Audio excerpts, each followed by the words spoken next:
아이러니라는 말 들어보셨죠? 우리가 참 많이 사용하는 말인데 우리가 이 말을 무슨 뜻인지 알고 사용할까요? 누가 아이러니가 무슨 뜻이냐 물어보면 거기에 대해서 뭐라고 대답할 수 있을까요? 사실 저도 잘 몰랐습니다. 근데 갑자기 이 말이 좀 떠올라서 사전을 찾아보니까 아이러니라는 말은 정확하게 그런 뜻이라고 해요. A라고 할 것을 정반대로 B라고 함으로써 더 의사소통을 확실하게 하는 방법이랍니다. 한 가지 배우신 겁니다. 그죠? 그러니까 이런 거예요. 바보한테 바보라고 하면 어떨까요? 기분 나쁘죠? 근데 바보한테 야, 너 머리 참 좋다 그러면 더 기분 나쁩니다. 그렇게 하는 거랍니다. 제가 아이러니아라는 말로서 오늘 말씀의 문을 여는 건 오늘 본문 말씀이 그 아이러니로 가득 차 있기 때문이에요. 여러분, 하나님은요 직설적으로 말하실 때도 있지만 정말로 중요한 말씀을 하실 때는 빙 돌려서 말씀하시는데 우리가 그냥 못 모르고 따라가다가 하다가 당하는 그런 경우가 많아요. 오늘 말씀이 그런 말씀이에요. 그렇다라는 것은 사실 오늘 말씀이 그만큼 하나님을 섬기고 예수를 따르는 사람들에게 너무나 중요하다라는 의미가 되는 겁니다. 오늘 말씀은요 사실은 어떤 직접적인 은혜나 어떤 사실을 이야기하기보다는 질문을 먼저 던지고서 그렇게 우리에게 말을 걸어오시는 하나님으로서 말씀하고 계시는 것을 볼 수가 있습니다. 북쪽 이스라엘은 처음 시작부터 삐딱선을 탔죠. 그래도 하나님은 포기하지 아니하시고 계속해서 선지자를 보내시고 또 보내시며 돌아오라고 말씀하셨고 기다리고 기다리셨지만 고집을 부리며 반항을 하다가 이스라엘은 결국 호세아 왕 때에 아수르에게 완전히 망하게 되어버립니다. 그렇게 해서 이제 북왕국이라는 나라는 아예 역사 속에서 사라져버리게 돼요. 여러분, 죄라는 것, 불신앙이라는 것 이렇게나 무서운 겁니다. 이스라엘의 하나님께서 이스라엘을 떠나고 버리시게 만들기 때문이에요. 하지만 그 다행스럽게도 18절 후반절에서 이런 어두운 분위기가 반전이 되고 있죠. 오직 유다 지파 외에는, 그러니까 남쪽 유다 왕국 외에는 남은 자가 없었다고, 그래도 남쪽 유다 왕국은 멸망하지 않고 남아 있었다라고 말하고 있기 때문이에요. 그렇다면 여러분, 이 유다는 이스라엘과 많이 달랐던 것일까요? 이게 그렇게 많이 달랐다라는 뜻일까요? 안타깝게도 썩 그렇지는 못했죠. 19절과 20절은 또다시 유다에 대해서 말하면서 유다도 그들의 하나님 여호와의 명령을 지키지 아니하고 이스라엘 사람들이 많은 관습을 행하였으므로 여호와께서 이스라엘 온 족속을 버리사 괴롭게 하시며 노략군의 손에 넘기시고 마침내 그의 앞에서 쫓아내셨다라고 증거하고 있기 때문입니다. 물론 북왕국의 멸망과 남왕국의 멸망 사이에는 거의 200년이라는 시간 간격이 존재합니다. 남왕국은 북왕국보다 200년이나 더 버틴 것이고 이것은 결코 사소하다고 할 수 없는 그런 차이점이긴 하죠. 하지만 여러분, 남왕국에는 북왕국과는 달리 뭐가 있었습니까? 다윗의 언약이라는 것이 있었어요. 그렇죠? 이 다윗의 언약이 중요하기 때문에 자꾸 말씀을 드립니다. 언약 안에 있는 것과 언약이 없는 것과는 하나님이 그들을 대하시는 방식이 천차만별이에요. 너무 천지 차이가 나는 거죠. 그렇기 때문에 하나님께서는 이 유다에게 내가 다윗의 혈통에서 끊임없이 왕들이 이어져 나오게 할 거다. 영원히 왕위가 이어지게 할 거다라고 약속을 해주셨고 그 약속을 따라 유다를 이스라엘과는 달리 아주 특별 대우를 해주셨지만 그런데도 결국에는 남왕국도 북왕국이 갔던 길을 그대로 답습을 했던 것입니다.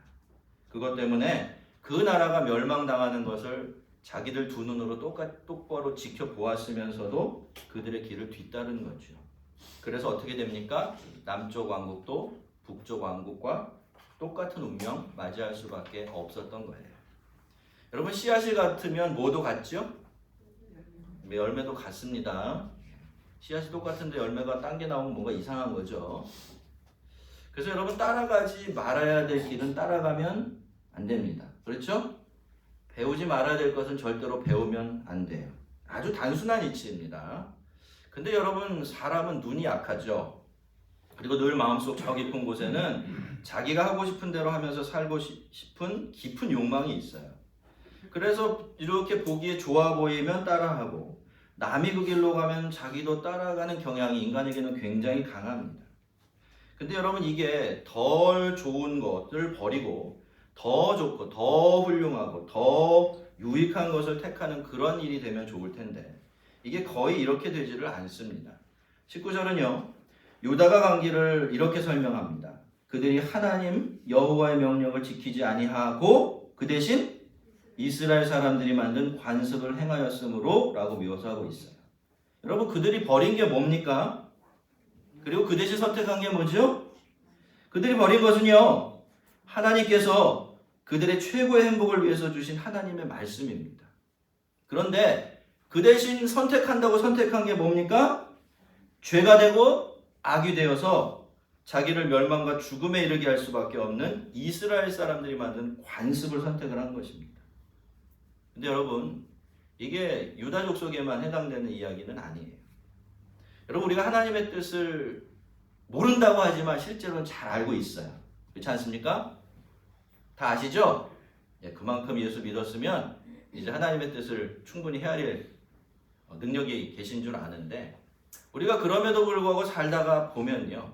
그러한 잘 알고 있는 하나님의 뜻을 저버리고 다른 것을 선택하려고 해요. 그렇죠? 그럴 때 우리는 어떻게 생각합니까?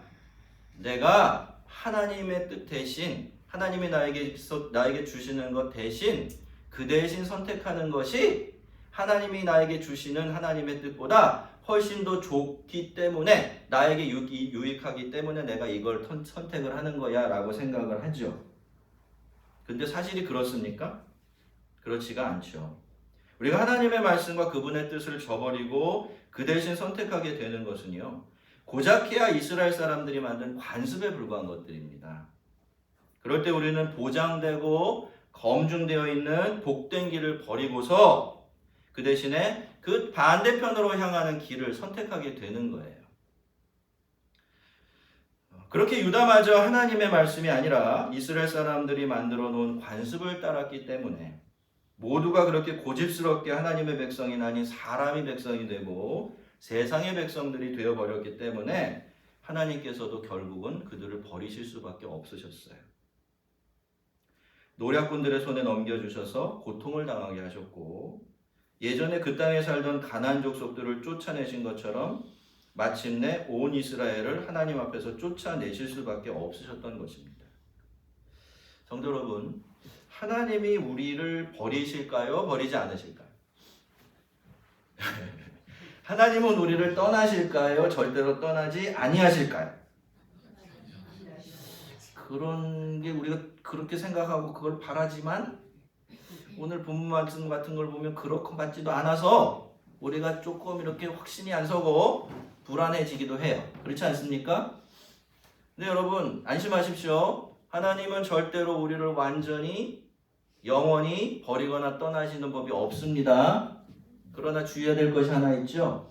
거기에 방불한 상태가 되게 하실 수는 있어요.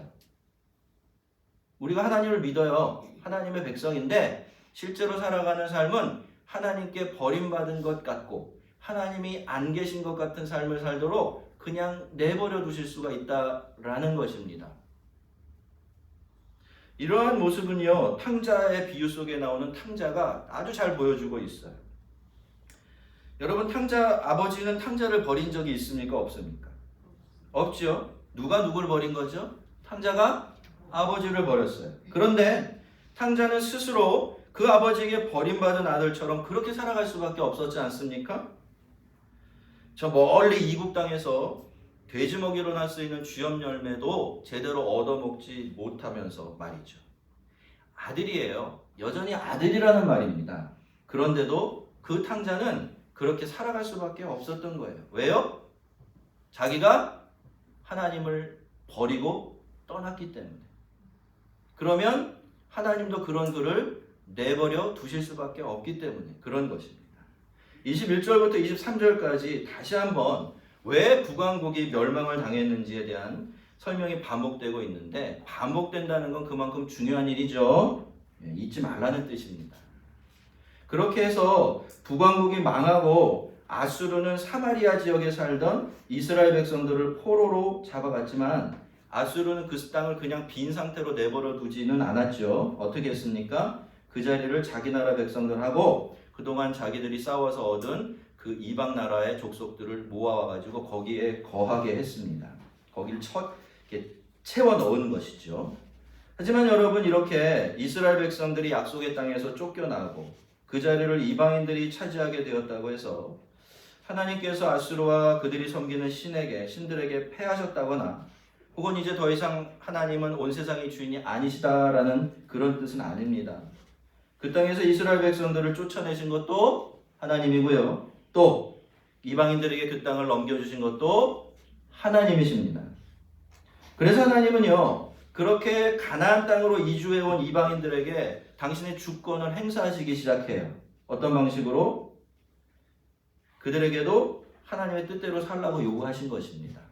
직접적으로 말씀을 하신 건 아니지만 간접적인 일을 행하심으로써 말이죠. 그것이 그들에게는 구원을 받을 기회이기도 했지만 하나님은 분명하게 너희들도 나를 섬겨야 한다라고 말씀하고 계셨던 것이에요. 그들이 처음으로 거기 거주할 때에 여호와를 경외하지 아니하므로 여호와께서 사자들을 그들 가운데 보내심에 몇 사람을 죽인지라. 성경은 이런 비극이 일어난 것이요, 그들이 여호와를 경외하지 않았기 때문이다 라고 말하는데, 표현은 이렇게 점잖지만 내용으로 들어가 보면 아마도 그들은 하나님 보시기에 아주 심각한 범죄를 저질렀을 겁니다. 하나님께서 더 이상 그냥 묵과하고 지나칠 수 없을 정도로 말이죠. 아무튼 그 사람들의 입장에서 이게 아주 충격적인 일이었고요, 엄청난 위기였죠. 그래서 아수르 왕에게 사람을 보냅니다. 그러면서 우리가 이 땅의 신의 법도를 잘 몰라서 이런 사달이 났는데 도대체 이걸 어떻게 해결해야 되느냐라고 도움을 청했어요. 그런데 아수르 왕은 굉장히 지혜로운 사람이었던 것 같아요. 가나안 땅에서 사로잡아온 이스라엘의 제사장 하나를 데리고 가서 거기 머물게 하면서 그 사람들에게 하나님을 섬기는 법을 가르치라고 했기 때문이에요. 그래서 이스라엘 백성들이 아수르로 끌려갈 때 함께 잡혀갔었던 이 제사장 중에 한 사람이 그들과 함께 다시 본토로 돌아와서 베델에 머물면서 그들에게 하나님을 어떻게 섬겨야 하는지를 가르치기 시작을 하는데요. 좋은 일이죠? 근데 우리가 이 장면을 가만히 마음속에 넣고 생각을 해보면 참 씁쓸해집니다. 원래 제사장은요, 이스라엘 사람이죠. 이스라엘 땅에 살면서 제사장으로서 하나님의 백성들에게 하나님을 경외하는 법도를 가르쳤던 그런 사람이에요. 그런데 하나님의 백성들이 하나님을 경외하지 않았죠. 그 일에 실패를 한 겁니다. 하나님을 버리고 말씀을 떠난 거죠. 그래서 하나님의 백성들은 그 땅에서 쫓겨났고 그때 이 제사장도 함께 그 땅에서 쫓겨나게 되었어요. 근데 여러분, 그런 이스라엘의 제사장이 이제 이방인들에게 하나님을 섬기는 법도를 가르치려고 다시 약속의 땅으로 돌아간 겁니다. 거기 살면서 그들을 가르치기 시작하는 것이고요. 자, 여러분, 그렇다면 과연 하나님께서는 지금 누구를 당신의 백성으로 생각하고 계신가요? 이방인들입니까? 아니면 이스라엘 백성들입니까? 사정이 이런데도 이스라엘 백성들이 그래도 이방인은 이방인이고 하나님의 백성은 하나님의 백성이라고 이 사실은 절대로 변경될 수 없다고 그렇게 고집을 부리고 주장할 수 있겠습니까? 여러분, 우리는 하나님께서 자기 백성을 버리고 떠나지 않으시는 것이 하나님께서 그렇게 하실 수 없기 때문이 아니라 그렇게 하려고 하지 않으시기 때문이라는 사실을 잊으면 안 됩니다. 물론 여러분, 우리는 하나님의 은혜 안에서 안전해요. 그 사실을 확신할 수 있어야 합니다. 그렇죠? 하지만 우리는 예수님께서 자기가 아브라함의 자손이라고 안심하고 있던 유대인들에게 하나님은 돌들로도 아브라함의 자손이 되게 하실 수 있다라고 하셨던 그 말씀도 잊으면 안 되는 거예요. 우리가 하나님의 자녀가 되고 백성이 된 것은 오로지 하나님의 은혜입니다. 그리고 지금 하나님의 자녀의 자리에서 하나님의 은혜를 누리며 살아갈 수 있는 것도 역시 오로지 하나님의 은혜예요. 하나님이 우리를 버리시고 떠나지 않으시려고 하시기 때문에 여전히 우리는 그 자리에 있는 사람의 복을 누리고 있는 것입니다. 이스라엘 백성들이 하나님의 백성답게 되는 일에 완전히 실패했기 때문에 하나님은 이렇게 그 땅에 들어와 사는 이방인들에게 똑같은 기회를 주셨는데요. 하지만 안타깝게도 그들도 이 귀한 기회를 살리지는 못했어요. 여러분, 원래 하나님을 섬기려면 어떻게 해야 돼요? 하나님만 섬겨야 돼요. 자, 하나님을 섬기려면 어떻게 된다고요? 하나님만 섬겨야 돼요. 그런데 여러분, 사마리아 지역에 들어와서 살던 이방인들은 전혀 예전에 자기들이 섬기던 우상을 포기할 생각이 없었어요. 그리고 예전에 자기가 살아가던 삶의 방식도 내려놓을 의사가 없었죠. 그들은 저마다 자기들이 그리로 오기 전에 섬기던 우상들을 다시 만들었고 그 목록이 30절부터 31절까지 쭉 이어지고 있는데요. 그들이 그저 이 우상들의 목록에다가 하나만 덧붙였던 겁니다. 그 덧붙여진 것이 무엇이었던 거죠? 바로 여호와 하나님이었던 겁니다. 33절을 보면 이 사람들의 그러한 행위를 이와 같이 그들이 여호와도 경외하고 또한 어디서부터 옮겨왔든지 그 민족의 풍속대로 자기의 신들도 섬겼더라 라고 설명하고 있는데요. 이것은 그래서 그들이 우상도 섬길 수 있었고 하나님을 섬기는 일에도 성공할 수 있었다 라는 그런 뜻이 아니에요. 이것은 그렇기 때문에 그들은 결국에는 하나님을 섬기는 일에 실패할 수 없었다라는 그런 뜻입니다. 그들은요, 그렇게 하면 원래 자기들이 섬기던 것도 섬길 수 있고, 그렇죠? 새로 만난 하나님이라는 여호와 하나님이라는 신도 같이 섬길 수 있을 거라고 생각을 했었겠지만 그들은 그러느라고 둘 다를 놓치게 된 거예요. 왜 그렇습니까? 다시 말씀드리지만 하나님을 섬기려면 그 다음에 여러분이 해보십시오. 하나님만 섬겨야 하기 때문에 여러분 하나님의 백성이 되고 하나님을 섬기는 데 있어서 믿는 데 있어서 제일 중요한 원칙이 이거예요. 그래서 하나님은 10계명을 주시면서 제1계명에 뭘 갖다 놓으셨습니까? 그렇죠. 그게 들어가 있는 이유가 그겁니다. 제일 중요하다는 거예요. 이게 깨지면 나머지는 다 소용 없어진다. 그런 뜻이 되는 것입니다.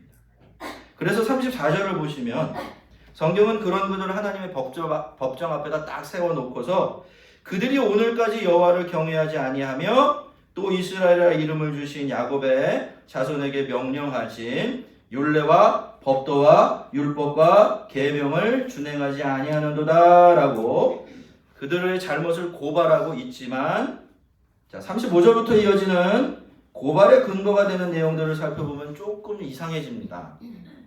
굉장히 아이러니한 표현들이 이어지고 있어요. 여기부터 살펴보기 위해서 제가 앞에 서두에 아이러니에 대해서 말씀을 드린 거예요. 한번 잘 따라와 보시기를 바랍니다. 분명히 하나님께서는 지금 누구의 잘못을 지적하고 계신가요? 이방인들의 잘못을 지적하고 계시죠? 그렇죠? 그런데 그들의 유죄를 주장하는 법적인 근거가 그들의 법이 아니라 누구의 법이에요? 온통 이스라엘 백성들이 지켜야 될 법들밖에 없어요. 비유를 하자면 이렇게 하신 거예요. 하나님께서 마치 한국 법정에서 한국 사람들을 재판하시는데 어느 나라의 법, 일본의 법을 갖다 적용하고 미국의 법을 갖다 적용하고 막 이렇게 하신 겁니다. 좀 정상적이지 않아 보이는 거죠. 그럼 하나님의 법이 뭡니까? 첫째로 하나님은 나 외에 다른 신에게 예배하지 말라라고 하셨습니다. 다만 나만 예배하고 나에게만 제사를 드리라고 하셨어요. 그리고 둘째로 하나님은 하나님께서 그들에게 주신 율법과 규례를 지키라고 하셨어요. 말씀대로 살아라 라고 말씀하신 것입니다. 그리고 마지막으로 너희가 그렇게 하면 너희가 여호와 하나님만 섬기고 하나님의 말씀대로 따라 행하는 하나님의 백성이 되게 되어지면 하나님은 영원히 너희들을 모든 위험과 어려움들로부터 지키시고 보호해 주실 거다라고 하셨어요.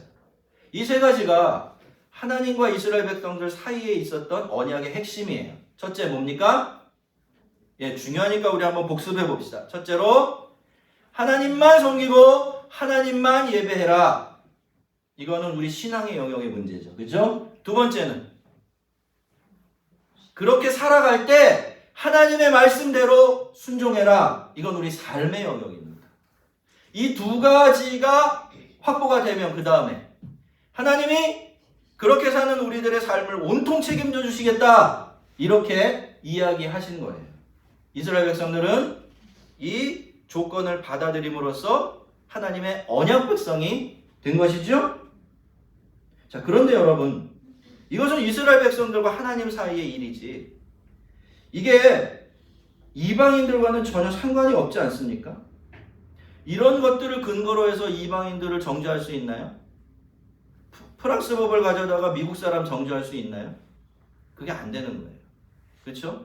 하늘의 법을 갖다가 땅에 속한 사람들에게 적용해서 그 사람들을 잘잘못을 가릴 수는 없는 노릇이라는 것입니다. 근데 여러분, 이상하게도 하나님은 이방인들의 죄를 지적을 하는데 이스라엘 백성들에게 적용될 법을 가져다가 적용하고 계신 것이죠. 이상하게도 말이에요. 자, 근데 여러분, 이게요, 결론 부분으로, 이 본문의 결론 부분으로 하면 더 그래요. 40절에서 하나님은 뭐라고 말씀하십니까? 그러나 그들이 듣지 아니하고 오히려 이전 풍속대로 하였느니라 라고 하셨어요. 그리고 41절에서는 또 이 여러 민족이 여호와를 경외하고 또 그 아로색의 우상을 섬기니 그들의 자자손손이 그들의 조상이 행하던 대로 그들도 오늘까지 행하니라 라고 하셨습니다. 이야기의 흐름 속에서는요, 당연히 40절에 그들도 이방인이고요, 41절에 이 여러 민족들도 이방인일 수밖에 없는데 전체를 읽어보면 이게 그렇게 간단치가 않은 거예요. 우선 40절 앞부분, 그들이 듣지 않았다라는 말씀은 이방인들에 대한 내용이 될 수가 없습니다. 왜? 그 앞에 나오는 언약과 율법에 대한 이야기는 누구에게만? 이스라엘 백성들에게만 해당되는 이야기고요. 그래서 이 말씀을 듣지 않았다고 해서 비난받을 수가 없기 때문에 그래요, 이방인들이. 하지만 뒷부분을 보면 이전 풍속대로 했다라는 내용이 있는데 이것은 33절에서 이방인들의 잘못을 지적할 때 사용된 표현이에요. 이렇게 보면 이 구절이 또 이스라엘 백성들이 아니라 누구에 대한? 이방인들에 대한 말씀이 되는 것 같지요. 잘 따라오셨습니까? 제가 오늘 설교를 준비하다가 참 죄송했습니다. 예, 아침 일찍 나오시는데 머리 쓰게 해드려서 참 죄송하다, 이런 생각이 들었어요. 그러나 이게 되게 중요한 거예요, 여러분. 하나님께서 이런 식으로 말씀하시고 우리는 이런 말씀도 알아들어야 하기 때문이에요. 자, 그렇다면 여러분, 이렇게 표현이 막 주어가 바뀌고 표현이 뒤죽박죽, 설명이 뒤죽박죽 되어 있는 게 하나님의 실수입니까? 그렇지는 않겠지요. 여러분, 하나님께서는요, 이렇게 의도적으로 이스라엘 백성들에 대한 이야기와 이방인들에 대한 이야기를 뒤섞어 놓으신 것이에요. 마치 그들이 누구인지, 내가 지금 누구에 대해서 말하고 있는지 알겠느냐라고 물으시는 것처럼 말이죠. 자, 여기까지 우리가 생각을 해보면요, 그들이 누구인지가 분명해지죠. 여러분, 그들이 누굽니까? 이방인들이 아니라 이스라엘 백성들이에요.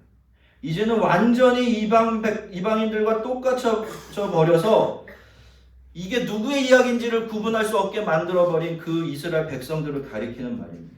하나님은 이스라엘 백성들에게 너희는 나의 백성인데 이방인들의 옛 풍속을 따라서 우상을 섬기는 사람이 되었으니, 그렇게 이 세상과 완전히 똑같아져 버렸으니 내가 어떻게 너희를 계속해서 나의 백성으로 대할 수 있겠느냐라고 한탄을 하고 계신 거예요.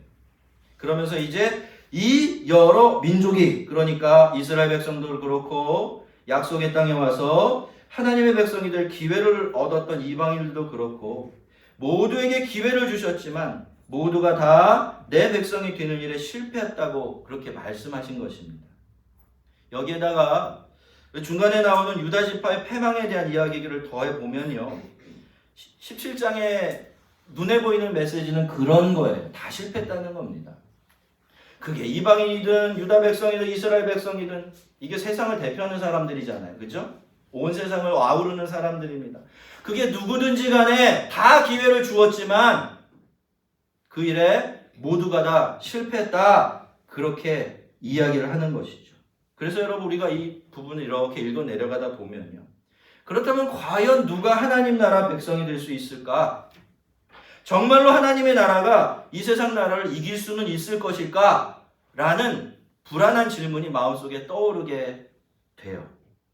그리고 나아가서 그렇다면 나는 어떨까? 라는 걱정도 생기는 것이 사실이죠. 그렇지만 여러분, 이 어두운 색깔의 상자 속에는요, 그 상자의 겉모습과는 다른 전혀 다른 내용물이 담겨져 있어요. 그 내용은 바로 은혜와 복음이에요. 절망이 아니라 소망이 담겨져 있는 겁니다. 우선 하나님께서 이스라엘 백성들뿐만이 아니라 이방인들에게도 하나님의 백성이 될 기회를 주시고요. 또 말씀을 주셨다는 것은 무슨 의미입니까? 우리가 하나님 나라에 들어가고 하나님의 백성이 돼서 영원한 영광을 누리게 되는 그 복과 은혜가 인간적인 조건에 매달려 있는 것이 아니라는 거죠. 누구든지 내 말을 듣고 내 백성이 되고 나의 뜻대로 나를 섬기는 사람이 되고자 한다면 그 사람은 그 누구라도 내 나라 백성이 될 자격이 있다 없다? 있다라고 말씀하시는 것이에요. 그리고 여러분 어떻습니까? 인간은요 실패해요. 이스라엘 백성들도 실패하고 이방인들도 실패해요. 세상의 자기 능력과 노력으로 하나님의 말씀을 완벽하게 지켜낼 수 있는 사람은 없으니까 말이죠. 여러분, 제가 앞서서 하나님의 백성들이 하나님의 백성의 자리에서 하나님의 백성으로 살아가려면 꼭 지켜야 되는 가장 중요한 원칙이 하나 있다고 말씀드렸죠. 그게 뭐였어? 하나님을 섬기려면 하나님만 섬겨야 돼요. 여러분, 우리는 하나님만 섬기고 있습니까? 정말이에요? 예, 본인들은 다 그렇게 생각할지 모르는데 사실은 우리 누구도 나는 하나님만 섬겨, 하나님과 다른 게 뭔가 부딪힐 때 나는 늘 하나님만 선택해, 이게 하나님 섬기는 거거든요.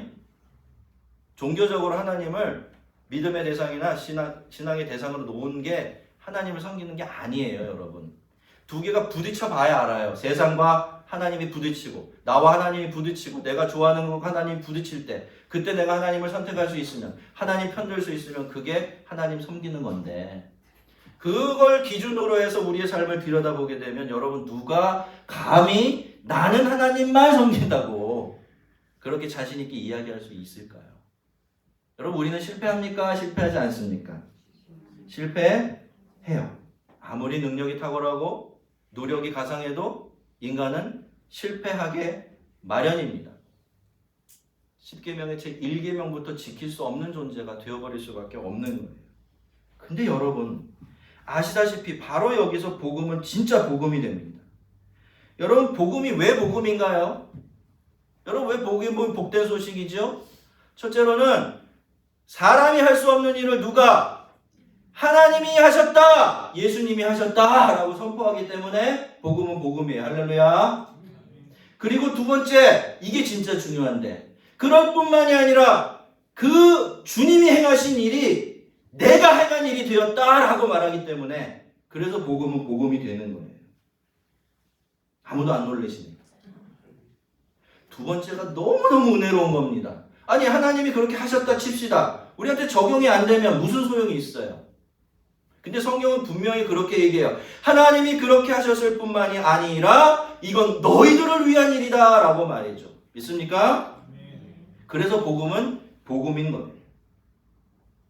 여러분, 인간은요 자기가 철저히 무능해지고 더 이상 자기를 믿을 수 없게 되어질 때 비로소 온전하게 하나님의 은혜에 의지하게 돼요. 복음을 복음으로서 만나게 되는 것입니다.